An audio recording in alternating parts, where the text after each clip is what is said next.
waan xumuruu hin dandeenye hin jalqabin lagan ceene hin daakin lolammoone lolin randeebiyaa waan xumuruu hin dandeenye hin jalqabin si dhukkubsa laga ce'uu hin dandeenye hin daakin walakkaa geessee deebitee wayinee eddilee xifaatanyaan eenawatti lola mo'uu hin dandeenye lolin gaafa mo'amtuuti waaqayyoon dhiifta kun hundumtuu macafara jira eeyyee wanta baasneetti ta'u eenyutti gataa dhiisa waaqayyotti gataa dhiisa waaqayyo lolaadha maqaan isaa waaqayyoodha waan hojjetta hin amanina isa sin hojjechiisu amana namoonni waan hojjetan amanan hin kufu namni waan hojjeteef beeku garuu kufu waan guddaani ajajaan deemu ajajamtee deemta taanaan rakkina sitti qabutti gaafataman isa eeguu hin dandeenye galgaloomnaan dhiisanii ka'an qilleensitti kaanaan bishaan irra deemee dhaqee barbaade Yesuus anaaf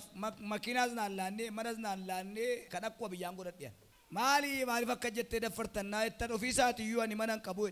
waangoonni boolla qabu simbinnoorri mannee qabu ilmi namaa iddootti mataa isaa harkifatu hin qabu warri mana Yesuus irraa eeddan hin kassartu hojjedhaa bitadhaa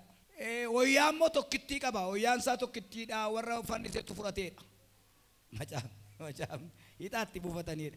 maaluu kenne beektu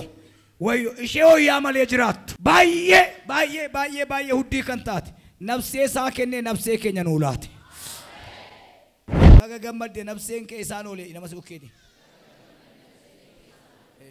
kanaaf Yesuus Kiristoos gaafa dubbatu isin gatii dhiiga kootiiti jedhe dhiiga kootiin maal taatan jedhe bitamtan jedhe kanaaf nuyi mana kiraayii miti mana kiraayii kana